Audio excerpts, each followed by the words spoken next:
This episode of MMA Nuts is brought to you by Liquid Web. Get 33% off any Storm server for 3 months using code MMA Nuts33. D-Watch, save 20% off with code MMA Nuts. Gold Medal Wine Club, the best wine club on the planet. Save $10 off 3 months with code M10OFF3 at goldmedalwineclub.com. Tire Buyer, get tires shipped to an installer of your choice. Save 7% off with code MMA Nuts7. Defense Soap, used by more champions in more countries than any other brand. Save 15% off with code MMA Nuts. Hey fans, this is MMA Nuts, episode 317. 317! My name is Eagle Weigel. Matt Griffith, MMA show. By my fans, for my fans, we're walking live between serious and ridiculous. What's happening?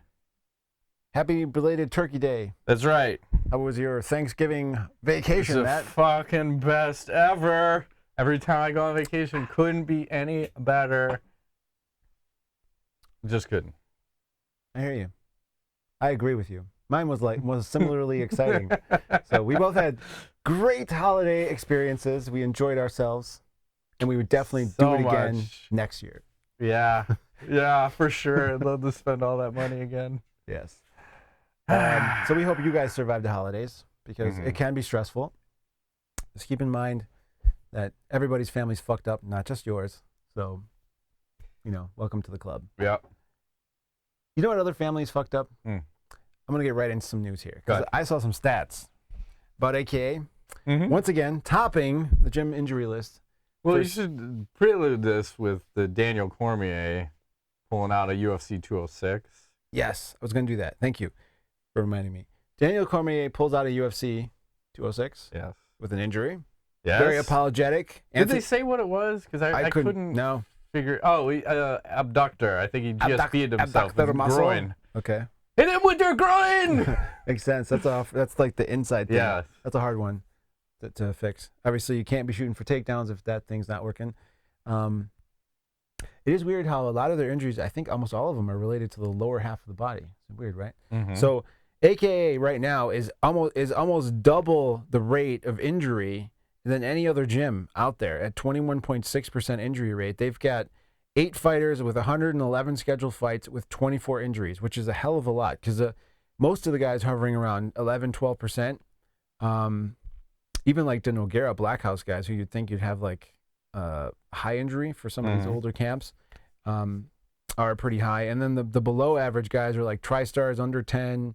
Jackson's is like 8.5. Team Alpha Male, surprisingly, is like under 6%. Well, they're so small. I don't think they can hurt each other. Yeah. That just proves like the lightweights it's so safe. Or the tiny pie weights. So it's interesting that, once again, AKA, I wonder what it is it's got to be something related to the training. I'll just post this video of Cain Velasquez doing leg extension, max weight, max rep. And the funny thing is, like that guy, I think it was Joe Grasso, who was the trainer for Cain Velasquez, pretty much pulled every single video down of Cain doing those fucking leg extension exercises. I wonder why. But I found them, and I will post them yet again. Why would he do that, Matt? Would you say that is because I sent it to someone who's a trained professional athlete and has been certified in personal training and asked their professional opinion on that. It's like, are you fucking kidding me? Don't do that. That's so bad. So bad for you. Leg curls, leg extensions, a lot of pressure on the knee. Not good. And max weight, max rep, 30. Yeah. I think it puts a lot of pressure on the meniscus, right? Yeah. It's not good. Yeah, I'm a big fan of the whole body weight exercises now, like kettlebells or, functional shit as I get older. You would think MMA guys would be doing similar, not isolating specific muscle groups, because when do they really use just one muscle? They never do that. When they're fucking? Yeah. But you're actually using more. Right. Than one? Only one. The cock and the balls. Yeah, but I wonder if they're changing their style up in the next few years or not. Or they need to just fire everybody that's in the training staff and get whole new people. Well, I think you need to, and it's, this has always been talked about, AKA, because Dana White was saying I think a couple years ago, like, what are they doing, caveman training over there? I think you have to recognize you have a problem. If you're the #1 most injured fucking team out there, you are doing something wrong, period. Yes, you have a lot of champions or former champions, you have no champion. Well, you have Cormier, but they had a lot of champions for a while too. Yeah. Maybe it's that too. It could be, maybe that's a factor. But there's something going on there. So it's either you're sparring too hard, you're rolling knees on each other. I don't believe it's just one person being injury prone, because it's everybody there now. Yeah. From Khabib to Luke to Kane to now DC. And this is, I think, the second fight that DC's pulled out. And this goes to another question. Is it because USADA is in effect now? Are we seeing more injuries because people aren't recovering as easily as they did in the past? That could be it too, but then why is their rate so much higher than everybody else? It could be a twofold problem. They were doing the most, right? They're like, Jesus load. Yes. Yes. It could have been both, but I think also that whatever they're doing is wrong. I agree. I mean, just based on the statistics, you can't be twice what the average is and claim to be doing everything right. Yeah. Love to be a fly on the wall over there. They got to be sweating that. I'm sure they read these stats. Well, I think Jackson Winklejohn stabbed them with I don't know if it was a tweet or an Instagram post, basically just saying what your stats were.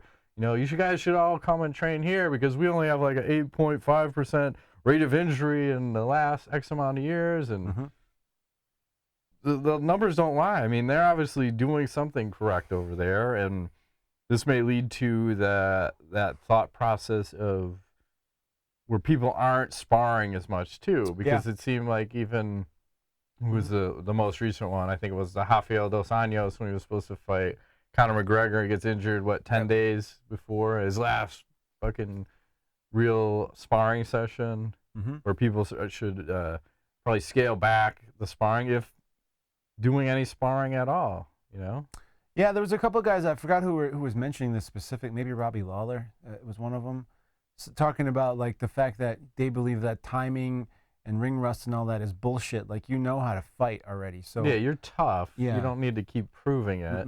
And the timing aspect wasn't, one of the guys had said that there wasn't really a huge factor if you don't spar or if you do spar. No, Robbie Lawler, it wasn't him, it was somebody else. I thought Cowboy was talking maybe about that's that too. Yeah. But that seems weird for Cowboy because to me it seemed like he'd be the guy that would always be wanting to spar, right? He probably was before, and now he's like wising up. So, well, maybe that's why he's having this resurgence at 170. Sure. And that was Lawler's secret too for a little while, just easing up. Taking a break, yeah, easing up on all that, just grinding it out. You got to wonder overall, like how many of these guys come in after the cut and after the hard training camp and everything, come in at maybe like 60% of their capability. And everybody's like at this level of like just above 50%. And it's like a war of attrition. Like who can do them? If you can get up and 10% higher, now you're there. And whether it's artificially with good vitamins or resting more or whatever, it's a weird sport. It isn't like other like basketball, hockey, whatever, baseball. You can rely on other people, so it's just you. I think they just need more Zions.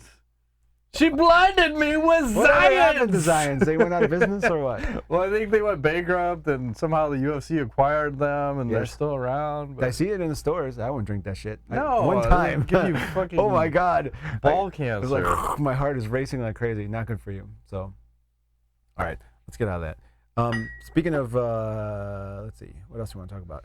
More UFC 206, because so you had that main event get scrapped. UFC 206 is basically gone to shit. Yes. So that fight gets scrapped. You had Tim Kennedy versus Rashad Evans gets scrapped again. Correct. Because whatever's going on with MRI. Rashad, we don't even know, and Something about his head. He won't say that he's got the HIV or whatever allegedly he has or doesn't have. Not putting words or things in his mouth. They found a cock embedded in his head. No. Are you sure he's out? What do you mean? You're supposed to say, I'm HIV positive. Oh, He's sorry. out. Sorry. The South Park reference.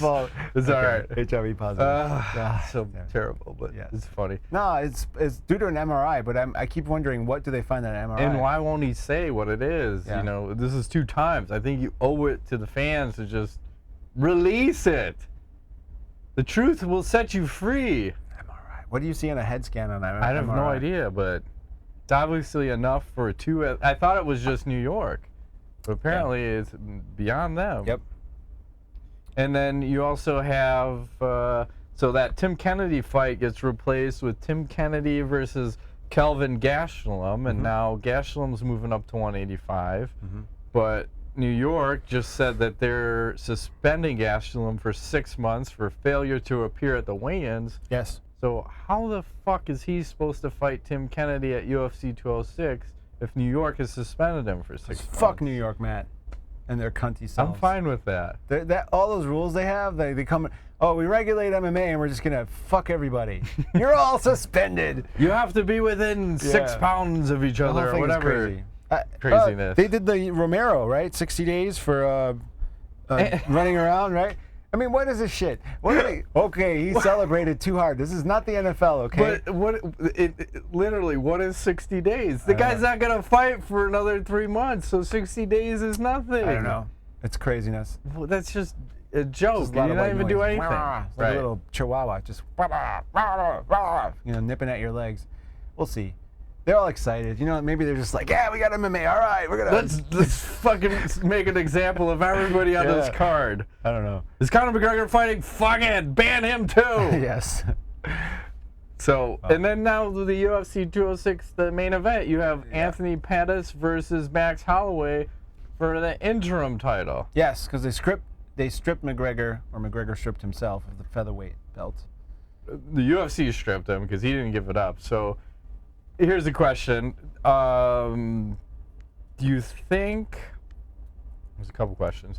Do you think the UFC is justified in stripping McGregor of the featherweight title, seeing how he hasn't fought in featherweight in 11 months, even though he's healthy? Or are they justified in stripping the title from I think him? they need to give it a year. They gave Dominic Cruz like a fucking decade. 27 months, I think. Seriously. Yeah, exactly. So they give him a year, okay? If the year turns and he's still not like scheduled to fight, fine. But I think it's bullshit that they did it right now. Well, seeing how he just won in both divisions, it's something he wanted, and he could potentially go up and be the first guy to have 3 titles. I know you don't want someone to hijack 3 different divisions, but when else are you going to have someone that has the potential to do this? Well, I think in the public eye, it doesn't matter if they stripped him because it's like a John Jones. He's always got the belt till he loses it. So if he goes and gets the 185 belt. But the counter side to this is, how do you think Conor McGregor is going to handle him getting the belt stripped? Think he likes that? I think he's going to be fucking pissed. Think he's going to come back anytime soon? No. I think that's like a big kick in the nuts. And it's kind of like, oh, you want ownership here? Taking your fucking title. Yeah, but we've seen this in the past. This motherfucker might just retire. He should. And just be, you know what? You want to take my belt? Okay. Take them both. You take everything. Yeah. Goodbye. I'm going to go wrestle now. That's right. Or I'm going to go box and fight Mayweather. He's been talking about WWE. I think he could certainly do that. Or if he stays, it's going to be an expensive proposition for the UFC. Oh, you know that belt you took from me? I'm going to want $10 million for that. But couldn't he always come back and fight for it anytime? No? Right, because now they made Jose Aldo the legitimate featherweight champion. We knocked out in 7 seconds. Right. 13. 13, whatever. But it doesn't matter. Either way, it's just so ridiculous. So here's a guy who got knocked out by Conor McGregor, and now he's the champ again. And now you got these other guys fighting for an interim belt. It smells a lot like Daniel Cormier's light heavyweight belt. It's just dirty, right?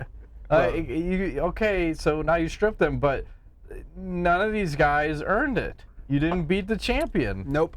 I think it's bullshit. But you got to do something because that division is stuck. Well, if he's not back until May, that's the problem. But you have to have Conor McGregor on board with this. You have to have him give it up on his own, because otherwise you have your #1 star being disgruntled. He'll never give that up, so that's probably why they did it. It's like, fuck you, take it from me. It's a dangerous game of chicken to play, man. That is a guy who will take all his shit and walk away. Well, look, he got kicked off the one card, right, for not doing his whole media shit, and look what happened. They came back begging, and look what happened. He made them so much money after that. You look at this guy. He makes his own rules. He does whatever the fuck he wants. I mean, he's crazy, and I think it's a big mistake to even tempt messing with him, because they need him. There's no John Jones. There's no Brock Lesnar. Ronda Rousey's going to get her fucking ass kicked at the end of the year. Who's left? GSP is talking about he's ready to fight at 206. But no one, he's like half the scar McGregor was. Right. I thought when we talked last week, when it said Conor McGregor did more pay-per-view buys in the last 12 months than the entire UFC did in 2014. Mm-hmm. Like, these people we're not even talking like apples to apples. We're talking apples to watermelons. That's how big the difference is. Right. It's ridiculous. Exactly. Like, you can't fuck this guy over like this. No good's going to come from that. Plus, he's Irish. Don't fuck the Irish. Unless there's some backroom shit where they said, hey, listen, we're going to publicly strip you of this, but we're going to give you, whatever, a 0.5% stake in this new company. There has to be something going on behind the scenes. Maybe. And if there isn't, there's going to have to be to get him to come back. Because I'm telling you, he's not going to take this kindly. If he wanted to be the first guy to hold 2 belts and potentially 3 belts at the same time, no way does he take this lying down or sitting down. I don't think he does. You're right. So we'll see what happens. I just, knowing the past history of them, I feel like he's going to take a year off now. Like, okay, let's see how this works out. Strip me of the fucking featherweight or the 155-pound, the lightweight belt. Good luck in 2017, assholes. Let's see how many people want to watch the featherweight division now. Let's see how many people want to watch the fucking lightweight division if Conor's not around.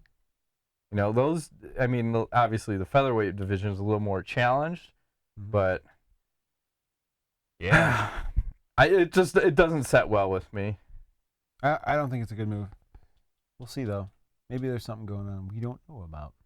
Well, again, and it goes to why do they make that Halloway versus Pettis fight an interim belt? This is just because you need to have a belt as the main event. So Pettis, who's lost 3 of his last 4 fights, gets a fucking shot at an interim belt? Yes. Great. It makes total sense, UFC.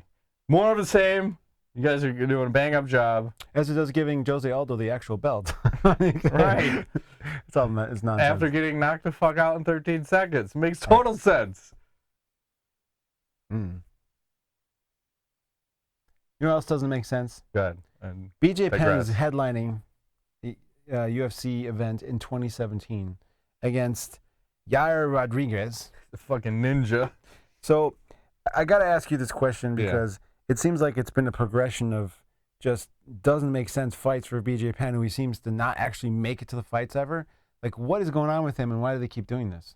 Well, we started against Dennis Seaver, then we went to Cole Miller, then we went to Ricardo Lamas, and now we're at Yair Rodriguez. So each fight has gotten progressively more difficult. Yes. And his chances to win have gone from slim to none at this point. Right. Plus, he's fighting a teammate, which doesn't make any sense to me right now. I don't understand why. Because obviously, Greg Jackson, Mike Winklejohn's, the ties to Yair are stronger than BJ Penn. Yair's been there longer. So they're just going to fucking ostracize BJ Penn at this point. Smells a lot of Andrei Arlovsky. Fuck you, you're on your own, right. They've done this a couple times. It was John Jones and Rashad Evans and, you know, Overeem and Arlovsky. Now you got Rodriguez and Penn. And, you know, I feel like based on history, this fight is not going to happen. It's just not. I mean, we've had 3 failed ones before. Are you going to tell me the 4th one is actually going to go through? Something's going to come up. Probably. I don't want to see him fight. Not this guy. No thanks. Oh, it's going to be so brutal. Not with that stand-up he had last time. That's right, and then once he starts throwing like some spinning shit and cartwheel kicks, you know, Penn, I just don't feel this is a fair fight for him, and I want to give him a chance with the real training camp of, you know, Jackson and Winklejohn. Yeah. I don't feel this is a fair fight for him, and I don't get what the UFC's plan is. Here, I know if you want to do a passing of the torch, is this the fight you want to make? They did that with Rich Franklin and Ken Shamrock way back in the day. Yep. But is that how you want to do BJ Penn right now? I don't think so, but whatever. I guess, again, it goes back to the new owners are just looking to make the quick buck. Might be. And fucking sell everyone down the river. But I guess if you look at it from that aspect, they're going in the right way because they're looking at the young potential star. Yeah. And giving him the name to build his star power up. So That guy's exciting too. It'll be interesting to see how BJ handles that if they actually do fight. Yeah. I don't like BJ's chances. I give him 1%. 1%. I think it's 99 Yair, 1% BJ Penn. Okay. Got anything else? Yeah. So Bellator, Ralek Gracie came back and he had signed up with them to, he's got to pay off some debt. So he said he's going to come back to fighting. So they set up a fight and he's scheduled to fight Hisaki Kato. And that Kato's the guy that knocked out Joe Schilling twice. Once in MMA and once in kickboxing under the Bellator banner. What do you think? I forgot about that. That's scary. I don't know what's going to happen. See, the jiu-jitsu guys are crafty though. If you can get this guy down on the ground, we'll see what happens. But I don't know. I feel like he's being thrown to the wolves. Building up Kato for some sort of title run type thing. And I hope Bellator does him dirty and tells him something that we only exist, Bellator doesn't exist to pay debts. They just exist to make a difference for MMA and the people who care about MMA. Because Halleck's the one who was talking about, hey, we don't exist to pay debts. We exist to make a difference for jiu-jitsu and the people who care about jiu-jitsu. We have adjusted our business model to account for not only past mistakes, but future opportunities. Again, because we care. They care about everything except paying their bills. Yeah. Basically. That's why I was hoping we could get a grudge match of like one of the guys that competed in Metamoris and didn't get paid. I feel like they should have battled it out, like under the Bellator banner. There you go. I like that one. Because didn't you say the other Gracies disowned Halleck in the process? Yeah. Like Henner and Huron? Yeah, they didn't want anything to do with him. They actually made a video stating, as such, not to trust him, and that he's not part of the clan. That is super harsh for a Gracie to publicly bash another Gracie. Because remember when Eddie Bravo fought one of the goddamn Gracies in the rematch? Oh yeah. Fucking goddamn it. Who was it? Eddie Bravo, Gracie, my brain. This is terrible. My fucking brain. It is midnight though. I know. It's not really fair. I came over too late tonight. I know what you're saying. So Eddie Bravo, I remember. What about when they talked? They were talking shit about him, weren't they? Yeah, because the biased website, I think it was a Gracie website, was saying how Hoyler Gracie. Saying how Hoyler totally won the rematch and this and that and blah, blah, blah. I'm like, what the fuck fight did you watch? No. Like, there were multiple times where Eddie was in inches away. Like, he said he heard shit popping in his knee and whatnot, and he was all over him. And if there were points, he would have been 1,000-0, Eddie Bravo. So that's to show the Gracie bias. And now here are the Gracies turning on Halleck. I know they've had some infeuding, here and there, but it's never been to the point of this guy. And we'll see what happens. We'll find out. And see how much he gets paid. I mean, they probably got him on a cheap. Like, we know you're desperate for money, and we'll give you a 5-5. Maybe a 2-2. Yeah. You could win a fight of the night bonus, though. That's right. Moving along. Didn't you say Gabi Garcia got a fight coming? Yeah, Rizin against some really old chick. She's like 52? Yeah. And she's 4-1 in MMA and hasn't fought since the year 2000. 16 years ago? I didn't know that far. Oh, my God. She's 5'1", 160 pounds, and Gabi is 6'1", 210.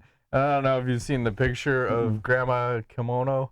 What the fuck? With her Asics wrestling shoes. No, I think I have the same ones. Who is this dude? He's all yoked, man. Head rising dude. Like super yoked. We need to look like that guy. We should wear suits and get ready to be throwing down. Yeah, but the suit has to be really tight, Matt. Fuck yeah, that's the only way I rock like suits. Like Conor McGregor style. Fuck yeah. Wait, how's that even legal they're letting this happen? Japan. Oh, makes sense. You can't get more free show than this. And Gabi Garcia's gone the way of like Bob Sapp. I was looking for more out of her. I'm expecting like some real type shit, but this is like Bob Sapp. Gabi smash! Yeah, just because she's a big ass woman. And rarely, she just wants to stand and bang, and she doesn't have the fucking chops yet. No, very bizarre. Stiffer than Brock Lesnar in the stand-up. Remember how he's all like weird in the stand-up because he's such a big dude? Yeah, his striking is leap years ahead of hers. Right. And we're okay. It's a lumbering style. So let's go with this one then. You have Gabi Garcia, Brock Lesnar, Ronda Rousey. How do you rank them in order of striking? Best to worst? Yes. Oh, I gotta say, Rousey, Lesnar, Gabi. Ooh. Well, obviously Gabi's on the bottom. I'm trying to debate. Brock's got better striking than Ronda. It's right there. Pretty close. Ronda doesn't have the speed, man. She's got the speed. She's got that awesome shadow boxing. Yes. I was talking to my brother about that. He's like, "What is she retarded?" Like what? Like seriously? Like yeah, I know she over rotates her punches. It's like what the fuck are you doing? And then they always show those two spazzes at some UFC event that don't know how to throw punches whenever they're showing the shadow boxing. I can't even do the punches, but that's a pretty good impression. You're right there. I don't know what's going on. And with her coming back, I really fear for her life. What's gonna happen when Ronda? Okay, she's fighting on December 30th, which by the way is on a Friday night. I didn't know this because they didn't want to have it on Saturday because that was New Year's Eve. Oh. So it's kind of weird. But okay, I think the odds are pretty clearly not in her favor to win that fight. But what do you think happens to her after that fight? Yeah, is she gonna bite one, take one for the team? Yeah, it's either Travis or a bullet. What are you taking? Both. Who knows? I don't know, man. It's gonna be rough because if she loses, her mental state is not exactly strong. She might fold, like literally, like a lawn chair, just done. Yeah, I'm trying to think what happens. What if she wins?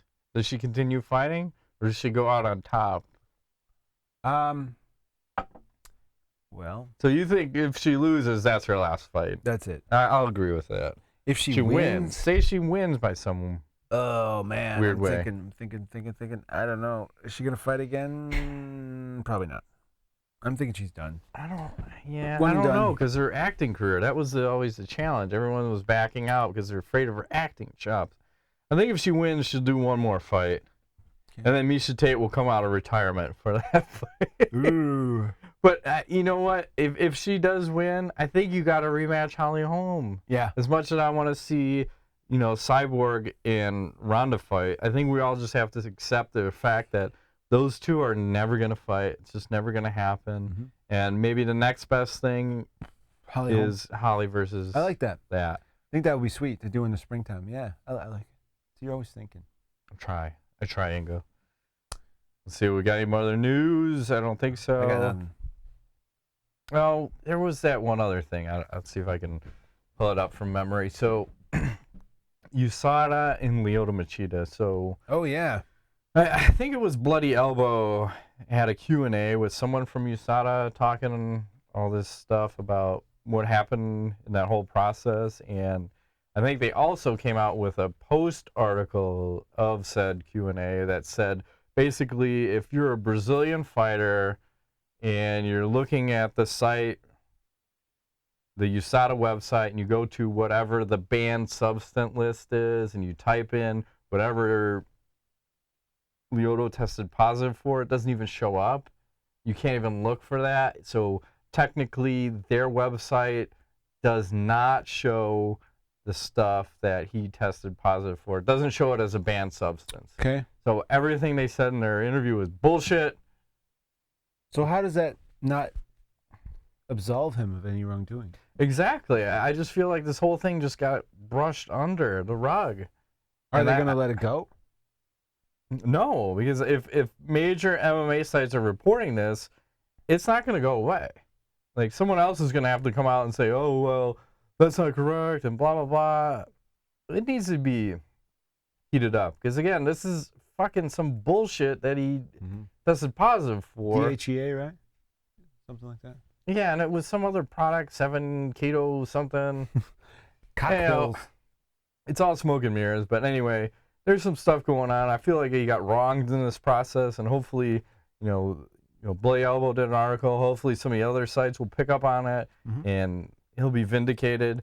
Because, again, how does that guy get more time than John Jones? I have a better question. Yeah. If he is so motherfucking elusive, how did he get caught by USADA? Because they are all knowing. They got Lance Armstrong. Good point. Because remember, that was the thing. He's so elusive. This is the Machida era, Ingo. That's right. I feel bad for him. Seems like he got screwed. And he is a true martial artist. Exactly. He's under the Demian Maia style, like a lifelong traditional martial artist. And I think that's part of the problem with this process, too, is he's not really going off the deep end going, he should go Vanderlei Silva style, start filming the videos. They fucked me! I went through the drive-thru! They fucked me at the drive-thru! Just watching the goddamn Lethal Weapons. Oh, yeah, okay, there you go. Is that Danny Glover? No, that's the Joe Pesci character. Yeah. Okay, like all that shit. I'm not going to go into that, but I feel like he got fucked. I feel like he needs to, if he was more vocal, maybe that shit would get reduced. So. There you go. Speaking of Joe Pesci, I just saw Home Alone 2, first one. Forgot he was in that movie. My kids never saw that. They're like, oh, they think it's great. But I forgot how young he is in that. It's a fucking long time ago. Yeah. Oh, yeah. Shit. This time of year. I love this time of year because there's all of these old movies coming out. Planes, Trains, and Automobiles. Have you seen that recently? No. Have you ever seen that? Maybe once. Okay. John Candy? Yeah. Steve Martin, yeah. You're off. I'm off. I'm waiting. You're like almost there. I'm like right there. It's late. I know. It's way late. We'll move on. Ask the Nuts. Frank Ortiz asks, will the new ownership of the UFC ever consider the whole uniform thing that cuts down on the dollars fighters and others can earn in sponsors? You mean, do you want to know if they'll change it? Is that the question? Okay. Yeah. I don't think so. But maybe. I like the old way. See, I missed that way, but it doesn't seem to be working out for Bellator that well either. So I don't know if it just depends because they kind of shot themselves in the foot by getting rid of that. A lot of these companies realize, hey, we're not getting a return on investment that we used to. Right. So even if they open it back up, I feel they're going to be at a disadvantage. But maybe. I feel like there's another option too, is that you have to be able to have non-exclusive. So you have to have the Reebok, okay, but maybe the back of the shorts, like we've talked about, you have some other sponsors. There has to be some leeway. Yeah. Gray area, you mean? Yeah. I like gray area. They're not good at gray area, Matt. Black or white. I am. Zeke Schwab asks, you'll probably go over this in the podcast, but why are they even handing an interim belt if there is already a champion? Because the show must go on, Zeke. You got to have a title fight as a main event, regardless, interim or not. Those interim belts, really, we got to get rid of them. Yeah. You can make a main event fight a 5-rounder. It doesn't always have to be a title fight. But the pay-per-view model is based on this whole belt system. They've kind of built the whole business entity around the fact that there's belts. Conor broke that when he fought Nate Diaz. But he's one guy. Right, but he's Conor McGregor. Yeah, there's only one of them. The rest of the schmoes got to deal with this belt system. Yeah, but I really don't think that sells the pay-per-view. It's the person. I agree. You know, a tournament mode would be better. I know they say, well, the UFC is like a tournament. Well, do a tournament, like a true one, like a one night? Or are you talking over? No. Come on.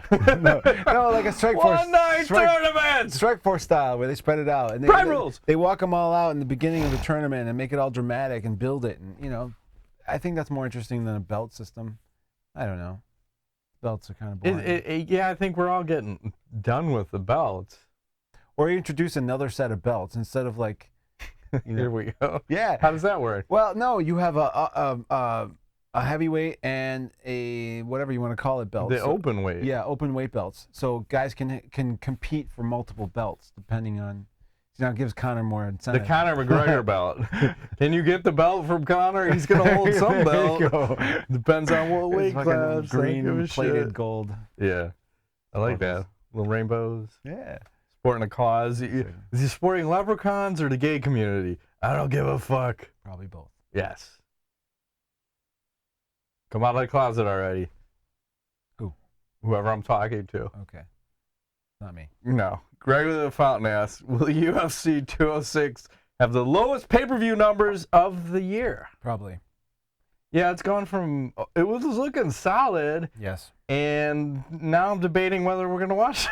Now, at this point, and the other problem is you just had a large, I think it's like that, you have the big event happen, and then the next one, if it's not any good, it just deflates automatically. It's sandwiched between two mega cards, 205 and 207. So you have the Conor card and you have the Ronda card. Now you have this one that would have done all right if you had it intact, but now it's completely fucked. No. And you're lucky to do maybe 200,000. I'm kind of with you. I'm in that 200 to 300 range, like in that ballpark, closer to 2 probably. And did you hear the UFC 205 not looking as high as they did in the past? Where we thought, I think I said 2-1. I think you said 2-4ish. Yeah, I thought it was gonna be crazy. It's not that high. No, they're saying it may not have broke 1.5 maybe. Whoa, really? Yeah. Still to be determined. Well, the economy in general, I think a lot of stuff is a bit down. So I wonder if that had an effect on things. I don't know. Election was right around The there. Donald Trump era. That's right. Hey, Fidel Castro passed. Is that good or bad? I don't know. I think that means we get Cuban cigars or something. That already happened. Yeah, but now we'll get more. Because we're going to use his ashes and stick them in the cigars? There you go. Hey, this is a real Cuban, buddy. Yeah, smoke that fucker. That's right. No. Erder Camaro. Fucked your name up, and I'm sorry. He asks, who deserves to hold the featherweight belt? Conor McGregor. Correct. Moving right along. I have knowledge. I have 2 things for you, both animal related. So first, I have a boxing match. This is courtesy of Front Row Brian on Twitter. We have a kangaroo. I was going to say, is it kangaroos? Yeah, kangaroo versus a human. Oh, no way. I don't know how this got sanctioned. I've seen 2 human kangaroos, but never. If it wants to play sometime today. All right, now we got this fucking kangaroo human boxing match. The kangaroo's just like what's he trying to do? The Like kangaroo's a cheater. Like there he goes. Oh, it's got Clinch, clinch, kick to the balls. Oh, dude. And then he's like, "What up, bitch? What up, bitch? Fuck you up." Oh, I don't think you could strike a fucking ref like that. Is this like for real? Or Yeah, are they fucking around? obviously He's not. yelling at the kangaroo. He's like giving him his business. The ref's up on his business. That dude is not trying to knock. But you know what? This is not fair because the kangaroo's head is so fucking small. Right. You can't even he's hit that not thing. punching it in It's the tiny. head. He's just punching it in the chest. Okay. But the kangaroo is a cheater because he just wants to tie clinch him and then kick him. That is so crazy. It's a circus act, is it? Oh, damn, dude. Oh, There's no mounting here, buddy. I think there was some rape training going on right there. This ref is really ornery. He's all like, "Get up, back That was up." good stuff. I like that. So we had that, and then I have one more for you. I've got Demian Maia fighting a chicken. What? Is he training Rocky style? Is it really Demian Maia? Yeah. Let me see. It's kind of in slow motion here, but... What in the fuck am I watching, Matt? What is this? It's Demian and a chicken. Why is the chicken wearing purple? And I don't know. Drop kicks. And like a judo throw. Nice throw. Little ground and pound. He gets packed. That's it. I don't know what they do in Brazil. Okay. For them not liking the gays, this is pretty fucking gay. What is going on? Well, look at the background. We've got lava explosion. We got some guy laying down with a camera. Oh. I don't know what the hell's going on. And there's like this pink mat. Okay. Very Super strange, gay. Matt. Very strange Super video. gay. I'm worried. Demian is Demian, that's some weird shit, dude. That's super Seriously. gay. What's all about? And then the last thing, we'll close on a sad note. So Rodrigo Machado got a question for us. He said, "Hey guys, there's no rape train. There's no sugar daddy this time." He said, "I'm afraid I got some bad news." He said, "Unfortunately, my father died this Tuesday from a long battle from cancer." He said, "It hurts. I would like, if possible, if you guys could take a toast to his name. And also, I'd like to know if any of you guys have lost a close one, how'd you guys deal with it? Wow, that's a loaded question. So I have a drink for Mr. Machado. Cheers. Well, sir, I'm sorry for your loss. I know that's not easy. He said cancer, right? Yeah. Yeah, but I recently lost someone very close to me due to cancer a few months ago. Well, last month. Mm-hmm. And, it wasn't the first person, but cancer, I think, is one of those things where it just kind of keeps getting closer to you. And it's one of those, man, everybody has something going on with fucking cancer, and it's terrible. And I'm sorry that you had to go through that. How do you deal with it? You just do. I mean, I think it's a process, and it gets easier, but you'll never forget. I think there's still times where I remember in certain situations, like yesterday was a good example. Our neighbor who had passed was like part of our family. Used to always come over and we'd have Chinese food. That was a common thing. So we had gotten Chinese yesterday and we had other people over. And as I'm eating the meal, I'm kind of remembering like her memory. And felt a little sad for a minute. And then I felt happy. So I think you got to try to do your best to remember the good times, I guess. Yeah, I mean, that's the physical person is gone, but you always have the memory. I mean, that's what you can always look forward to. Yeah, especially your dad, man. That's tough.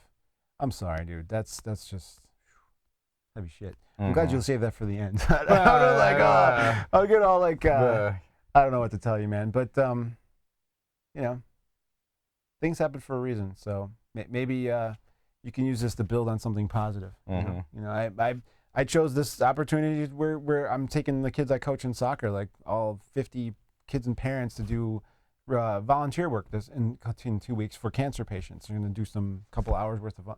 So maybe turn it into something like that, like to kind of give yourself some way to close out, this kind of feeling sad about it or whatever. So, fucking A. Just start leg kicking random people on the street. That could work too, or just I don't know, hookers and blow seems. No. Heroin. Okay, that's another. Nikki Sixx style. Heroin and then hookers and blow. Combined. I don't know. Yeah, sounds bad. Don't do that. Don't do drugs. No. Just leg kick old people. Old 52-year-old women that are gonna fight in Rizin. Yes. They weigh 160 pounds. It'll all work out. I don't know how to end the show on this note. This is difficult. I feel like, should we say a prayer? I have Pocket Jesus. Will he save anybody? He might. Hey, I'll show you this. We'll close on a happy note. So I was at the dollar store the other day. Thank you. And I have a challenge with my daughter, who's 11. All right, you and we both have to find the weirdest thing in the store. We each have $1 and we're going to buy something. So she found a anti-gravity pen that you can write upside down with. So she bought it, and of course the fucking thing didn't work right away. We got it to work though. And I found fucking Pocket Jesus, his little superhero. I'm gonna put him in my pocket and carry him around. And I have bad thoughts. I'll ask Pocket Jesus, like, what should Matt do here? Yes. And hopefully Pocket Jesus will lead me in the right direction. But I've never seen a little superhero action figure of Jesus. That was the coolest thing ever. It is very cool. Just get me one of those. My $1. Badass. They have dashboard Jesus too. See? Does he bobble? He does. Gotta get it. I need one of those. Gotta get it. So, yeah, put a little Jesus in your life. If you're not religious, maybe try that out too. That'll help. Or up your ass. You can probably fit. Use a lube. No. Jesus needs no lube. Okay. Didn't he turn water into wine? Maybe. He doesn't need lube. He walked on water too. No, he did some kind of miracles. It all worked out. He did a lot of miracles. We're shutting it down. That has been this week's edition of MMA Nuts. My name is Ingo Weigold. Matt Griffith. There's the plans.